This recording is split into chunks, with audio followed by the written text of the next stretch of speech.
Good morning बच्चों। बेटा पिछली क्लास जो थी उसमें हमने परागकण यानी लघु बीजाणु जो है उसकी संरचना पढ़ी थी। ठीक है बेटा, आज का अपना जो टॉपिक है वो है नर युग्मकोद्भिद की संरचना और उसका विकास।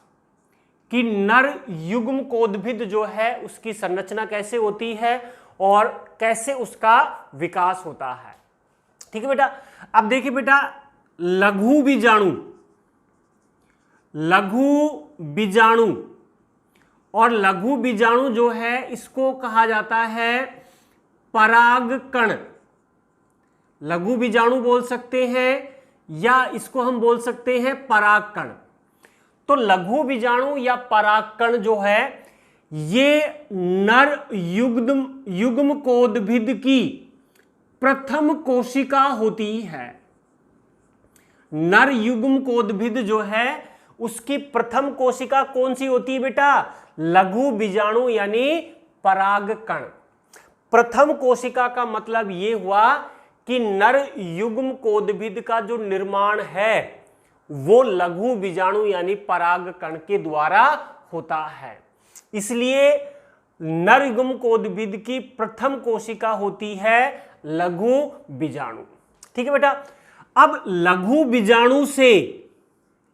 बीजाणु जो है इससे नर युग्मकोद्भिद का जो निर्माण है ये निर्माण दो चरणों में होता है।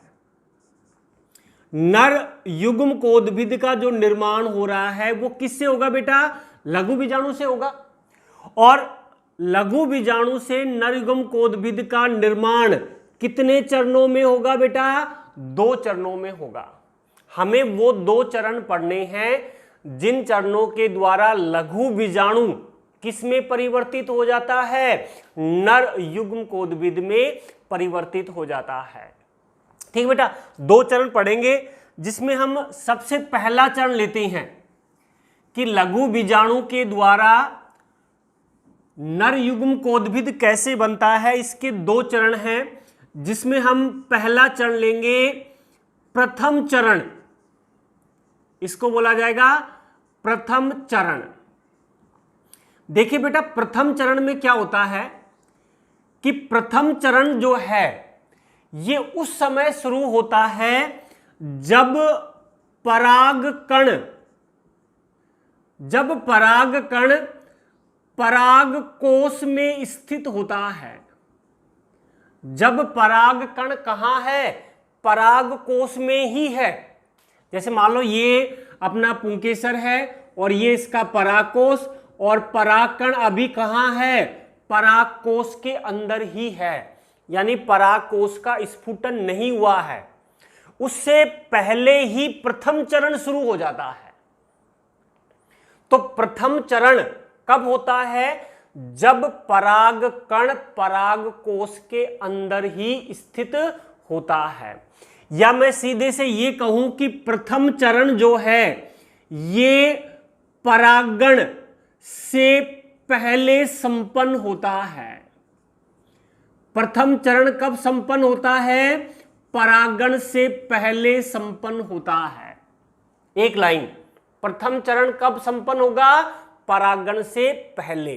भाई परागण का मतलब क्या है कि परागकण जो होता है ये परागकोश से मुक्त होकर पुष्प की वर्तिकाग्र पर पहुंचता है। लेकिन नर युग्मकोद्भिद का जब निर्माण होगा तो प्रथम जो चरण है वो परागण से पहले ही होता है, यानी परागकण अभी परागकोश के अंदर ही स्थित होता है। ठीक है बेटा, अब इस चरण में क्या होता है कि जो परागकण जो है इसमें एक समसूत्री विभाजन होता है। परागकण में क्या होगा? एक समसूत्री विभाजन होता है। देखिए बेटा, आपने पढ़ा होगा कि परागकण जो होता है वो एक कोशिकीय होता है। पढ़ा था पिछली बार। परागकण क्या है? एक कोशिकीय है। अब उसमें एक समसूत्री विभाजन होगा तो कितने एक से कोशिकाएं कितनी बनेंगी? दो कोशिका। तो यहां पर दो कोशिकाएं बनती हैं। एक समसूत्री विभाजन होगा तो दो कोशिकाएं जो हैं उनका निर्माण होता है। लेकिन ये दोनों कोशिकाएं जो हैं असमान आकार की होती हैं। ये दोनों कोशिकाएं जो हैं वो कैसी हैं बेटा? असमान आकार की होती हैं। तो पराग कण जो है उसमें एक समसूत्री विभाजन से दो असमान आकार की कोशिकाएं बनती हैं। ठीक है, दो कोशिकाएं कौन सी हैं? जिसमें पहली जो कोशिका होती है उसे कहा जाता है कायी कोशिका। एक कोशिका जो है उसका क्या नाम है बेटा? कायिक कोशिका, कायिक कोशिका। और दूसरी जो कोशिका है वो बनती है, वो कहलाती है जनन कोशिका। भाई जो पराग कण है उसमें एक समसूत्री विभाजन हुआ और समसूत्री विभाजन होने से दो असमान आकार की कोशिकाएं बनी, एक कायी कोशिका और दूसरी बेटा जनन कोशिका। कायी कोशिका जो है ये आकार में बड़ी होती है। ये कैसी होती है? आकार में बड़ी होती है और इसके पास पोषक तत्व जो हैं ये प्रचुर मात्रा में उपस्थित होते हैं। कायी कोशिका जो आकार में बड़ी है और इसके पास पोषक तत्व जो हैं वो प्रचुर मात्रा में उपस्थित होते हैं। ठीक है, ये कायी कोशिका होगी। जनन कोशिका जो है, जनन कोशिका जो है ये आकार में छोटी होती है। जनन कोशिका क्या होती है? आकार में छोटी होती है। ठीक है, और जनन कोशिका परागण के पश्चात दो नर युग्मकों का निर्माण करती है। परागण के पश्चात, अभी नहीं। यहां पर जो जनन कोशिका है वो आकार में छोटी है और जब परागण यानी दूसरा चरण आएगा उस चरण में जनन कोशिका जो है ये दो नर युग्मकों का निर्माण करती है। परागण के पश्चात कायी कोशिका जो है ये बनाती है पराग नलिका। दूसरा जो चरण है उसमें पढ़ेंगे हम ये कि कायिक कोशिका जो है ये दूसरे चरण में पराग नलिका बनाएगी और जनन कोशिका जो है ये दो नर युग्मकों का निर्माण करती है। ये है नर युग्म कोदबिद के निर्माण का प्रथम चरण जो परागण से पहले संपन्न होगा। कब संपन्न होगा? परागण से पहले संपन्न होगा, यानी पराग कण अभी पराग कोश के अंदर ही स्थित है। उसमें क्या होगा कि पराग कण में एक समसूत्री विभाजन होगा जिससे दो असमान आकार की कोशिकाएं बनेंगी। बड़े आकार की कोशिका कायी कोशिका कहलाएगी जिसमें पोषक तत्व प्रचुर मात्रा में उपस्थित होते हैं, जो परागण के पश्चात पराग नलिका बनाएगी। परागण के पश्चात जनन कोशिका आकार में छोटी होती है जो परागण के पश्चात दो नर युग्मकों का निर्माण करती है। ठीक बेटा, अब यही जो चीज है इसको हम डायग्राम के द्वारा समझेंगे कि भाई किस प्रकार जनन कोशिका बनती है, किस प्रकार कायी कोशिका बनती है। इसको हम एक बार डायग्राम के द्वारा और समझते हैं जो आसानी से समझ में आ जाएगा। प्रथम चरण में क्या होता है? देखिए बेटा, प्रथम चरण जो परागण से पहले होता है, आपने पढ़ा होगा कि जब लघु बीजाणु जनन होता है तो 4 लघु बीजाणु बनते हैं 4 लघु बीजाणु बेटा, और ये चारों लघु बीजाणु आपस में संयुक्त रहते हैं जिन्हें हम लघु बीजाणु चतुष्क कहते हैं। ठीक है, उसके बाद कैलेज एंजाइम क्या करता है? इन चारों लघु बीजाणुओं को स्वतंत्र कर देता है। हम एक अलग से जो लघु बीजाणु है ये ले लिया हमने, ये बन गया अपना लघु बीजाणु। और ये क्या है? लघु बीजाणु चतुष्क है। अभी ये सारी चीजें पराग कोश के अंदर ही हैं, क्योंकि प्रथम चरण चल रहा है। चतुष्क अलग होता है, लघु बीजाणु भी अलग हो जाता है, स्वतंत्र हो जाता है। अब देखिए लघु बीजाणु एक कोशिकीय है। अब इसकी एक कोशिका में समसूत्री विभाजन होगा, और समसूत्री विभाजन होने से दो केंद्रक बनेंगे। भाई एक केंद्रक विभाजित होगा, कितने बनेंगे? दो केंद्रक।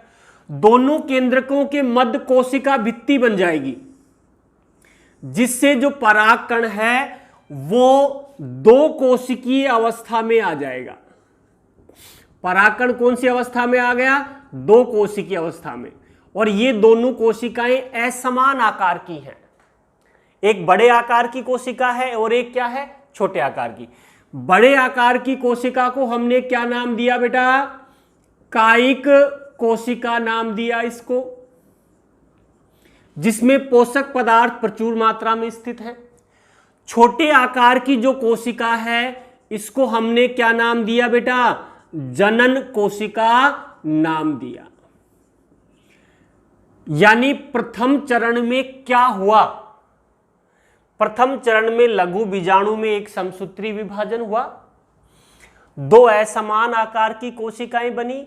बड़े आकार की कोशिका कायी कोशिका कहलाई, जिसमें पोषक पदार्थ प्रचुर मात्रा में उपस्थित होते हैं। छोटे आकार की कोशिका क्या कहलाती है? जनन कोशिका कहलाती है। यह हो गया प्रथम चरण। और प्रथम चरण कब होता है? जब परागकण पराग कोश के अंदर ही स्थित होता है। यानी ये चरण परागण से पहले संपन्न होता है। ठीक है बेटा, तो ये हो गया अपना प्रथम चरण। अब लेते हैं दूसरा चरण। प्रथम चरण में अपने पास कौन सी संरचना बन गई? ये, इसको यहीं छोड़ देते हैं हम। अब लेते हैं दूसरा चरण। नंबर 2 पर है द्वितीय चरण।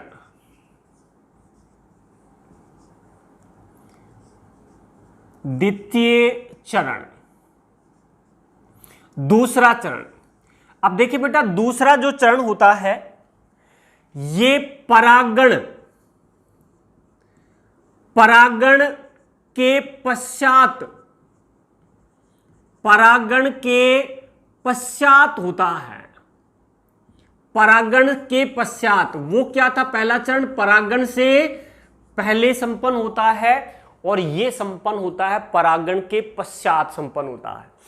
अब यहां पर एक बहुत अच्छा क्वेश्चन बनता है, 1 नंबर का बहुत अच्छा क्वेश्चन है, जो समानतः कई जो एग्जाम हैं या अपनी एनसीईआरटी के जो एग्जाम हुए थे उनमें भी पूछा गया है।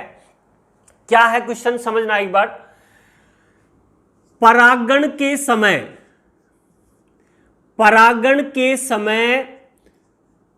परागकण, क्वेश्चन क्या है? परागण के समय परागकण कितने कोशिकीय अवस्था में होता है?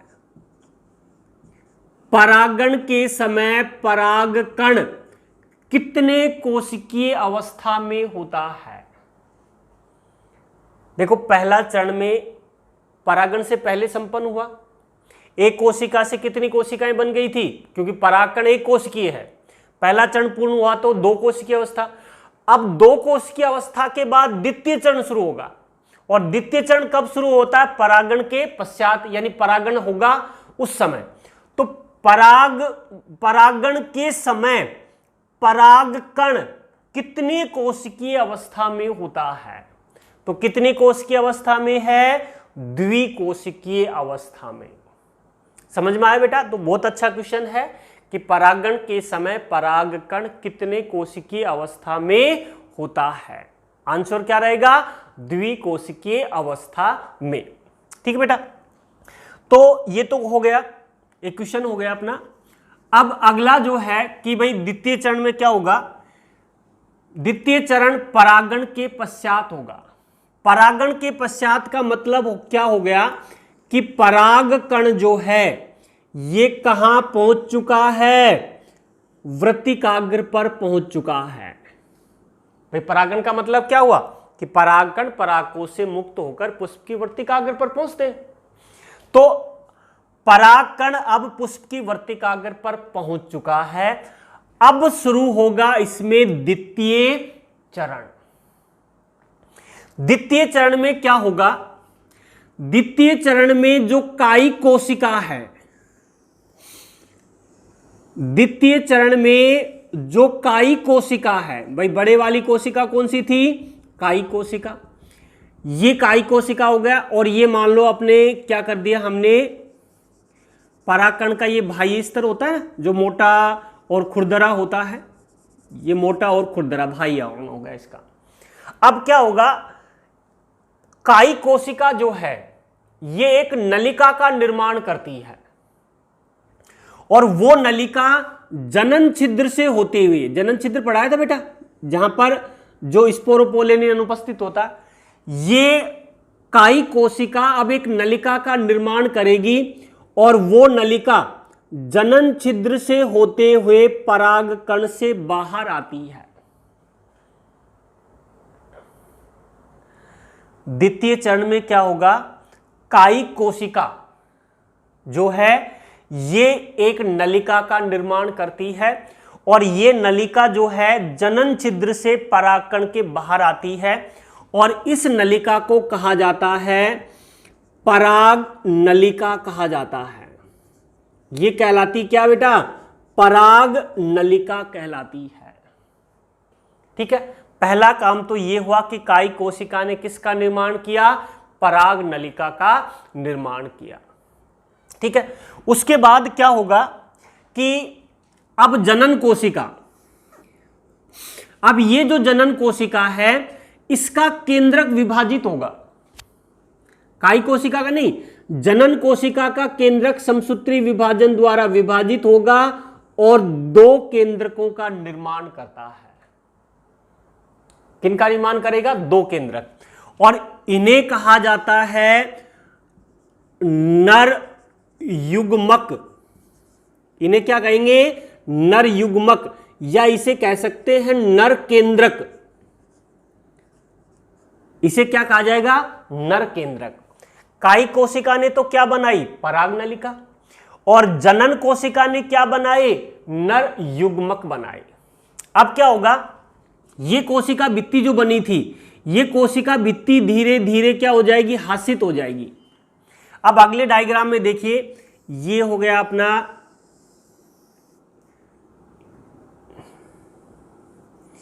ये हो गया अपना परागकण,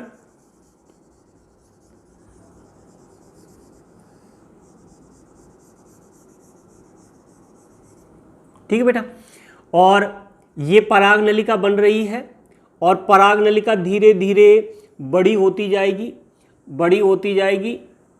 ये स्थिति, ये तो क्या बन गई? पराग नलिका। ठीक है, अब यहां पर दो नर केंद्रक बने थे, ये भित्ति धीरे धीरे क्या हो जाएगी? समाप्त हो जाएगी। दोनों नर केंद्रक जो यहां बने थे जनन कोशिका में, ये दोनों नर केंद्रक अब पराग नलिका में आ जाते हैं। किस में आ जाएंगे? पराग नलिका में। ठीक है बेटा, अब साथ में देखो यहां पर कायी कोशिका का केंद्रक और बच रहा है, तो कायी कोशिका का केंद्रक भी कहां आ जाता है? पराग नलिका में आ जाता है। बेटा इसको दोबारा समझना एक बार। द्वितीय चरण कब संपन्न होता है? परागण के पश्चात संपन्न होता है, जिसमें कायी कोशिका एक नलिका का निर्माण करती है जिसे पराग नलिका कहा जाता है, और यह पराग नलिका जनन छिद्र के द्वारा परागकण के बाहर आती है। उसके बाद जनन कोशिका का केंद्रक विभाजित होकर दो नर केंद्रक बनाता है। क्या बनाएगा? दो नर केंद्रक, और इनके बीच जो कोशिका भित्ति है ये हासित हो जाती है, और ये दोनों नर केंद्रक जो हैं ये किस में आ जाएंगे? पराग नलिका में आ जाएंगे। साथ में कायी कोशिका का केंद्रक भी किस में आ जाएगा? पराग नलिका में आ जाएगा। यानी आप देखिए, ये तो क्या है भाई? नर युग्मक। ठीक है बेटा, ये क्या है? पराग नलिका। ठीक है, और ये क्या है? कायिक, कोशिका का केंद्रक। और ये क्या है बेटा, अपना परागकण है ही, परागकण। अब ये जो संरचना बनी है, ये वाली जो संरचना बनी है, ये संरचना कहलाती है नर युग्मकोद्भिद। ये संरचना क्या कहलाएगी, नर युग्मकोद्भिद कहलाएगी। अब इसको परिभाषित कैसे करेंगे भाई, क्वेश्चन ये आता है कि नर युग्मकोद्भिद किसे कहते हैं। तो देखिए कैसे परिभाषित करेंगे, पराग नलिका व दो नर युग्मक युक्त परागकण। क्या परिभाषा हो गई, पराग नलिका व दो नर युग्मक युक्त परागकण जो है वो क्या कहलाएगा, नर युग्मकोद्भिद कहलाता है। ठीक है बेटा, तो नर युग्मकोद्भिद की ये क्या हो गई, परिभाषा हो गई। और ये क्या हो गया, अपना द्वितीय चरण। अब देखिए यहां पर देखिए, अगर इसको हम ऐसे करें तो वर्तिकाग्र पर हमें क्या दिखाई देगा, ये दो नर केंद्रक बनाएगा, ये पराग नलिका बनाएगी, और ये पराग नलिका धीरे धीरे बीजांड की ओर क्या करेगी, गति करेगी। ये नीचे क्या आ गया अपना बेटा, बीजांड आ गया, ये बीजांड है। ठीक है, तो ये जो पराग नलिका है, अब वर्तिकाग्र पर अंकुरित होगा परागकण, पराग नलिका निकलेगी, और पराग नलिका जो है ये बीजांड की ओर क्या करती है, गति करती है। ठीक है, तो ये हो गया द्वितीय चरण। और इस तरह एक परागकण यानी लघु बीजाणु के द्वारा नर युग्मकोद्भिद का क्या हुआ है, निर्माण हुआ है। और इसलिए परागकण या लघु बीजाणु को नर युग्मकोद्भिद की प्रथम कोशिका कहा जाता है। ठीक है भाई, पहले चरण में क्या हुआ, परागकण में एक विभाजन हुआ, दो कोशिकाएं बनी, काई कोशिका, जनन कोशिका। द्वितीय चरण में क्या हुआ, काई कोशिका ने पराग नलिका बनाई, जनन कोशिका ने दोनों नर केंद्रकों का निर्माण किया। दोनों नर केंद्रक किस में आ जाते हैं, पराग नलिका में आ जाते हैं, और ये जो संरचना बनती है वो कहलाती है नर युग्मकोद्भिद। ठीक है, काई कोशिका का केंद्रक इसमें अवश्य होता है यहां पर, लेकिन ये कुछ समय पश्चात क्या हो जाता है, नष्ट हो जाता है काई कोशिका का केंद्रक। ठीक है, तो नर युग्मकोद्भिद को हम कैसे परिभाषित करेंगे, पराग नलिका व दो नर युग्मक युक्त परागकण जो है वो क्या कहलाएगा, नर युग्मकोद्भिद कहलाएगा। और इस तरह यानी दो चरणों से, प्रथम चरण से और द्वितीय चरण से, एक लघु बीजाणु यानी परागकण किस में बदल गया, नर युग्मकोद्भिद में बदल जाता है। तो अपना अब टॉपिक क्या था बेटा, नर युग्मकोद्भिद की संरचना और उसका विकास। तो संरचना में क्या क्या आता है, पराग नलिका है, दो नर केंद्रक हैं और परागकण है। तो ये जो संरचना बनती है ये कहलाती है नर युग्मकोद्भिद। ठीक है बेटा, तो ये हो गया अपना आज का टॉपिक, नर युग्मकोद्भिद का की संरचना और उसका विकास। ठीक है बेटा, उसके अलावा अगर किसी भी क्लास में आपको डाउट उत्पन्न पैदा होता है तो आप संबंधित जो टीचर है उस पर व्हाट्सएप जो है वो, कोई भी जहाँ पर भी आपको डाउट है तो वो व्हाट्सएप कर सकते हैं, और उसका अगली क्लास में उसके आपका जो भी डाउट है उसको दूर किया जाएगा। तो जैसे इस क्लास में कोई डाउट है तो आप मुझे व्हाट्सएप पे लिख के देंगे कि सर ये चीज़ क्या है, इसको दोबारा समझाइए, तो अगले जो क्लास होगी अपनी तो उसमें वो आपका डाउट पूरा किया जाएगा। ठीक है, उसके बाद बेटा जो भी क्लासें आ रही हैं, जो भी होमवर्क आ रहा है, आप उनको नियमित रूप से देखें और अपना होमवर्क करें, क्योंकि जैसे ही क्लासें ऑफलाइन होंगी और संभावना है कि अब जल्द होने वाली हैं, तो ऑफलाइन होने के बाद एक बार जो भी सारी चीज़ें हैं उनको रिपीट करवाया जाएगा आपको, और उसके बाद तुरंत आपका टेस्ट होगा। तो कहने का मेरा मतलब है कि आप तुरंत उनकी तैयारी करती रहिए, क्योंकि बेटा 12th क्लास है, इस 12th क्लास में हम किसी भी प्रकार की लापरवाही जो है वो नहीं करेंगे और ना ही हम करने देंगे। ठीक है, तो बेटा जो भी अपनी क्लासें आती हैं नियमित उनको देखिए, होमवर्क कीजिए और उनको तैयार कीजिए। ठीक है बेटा, तो आज के लिए इतना ही। Thank you.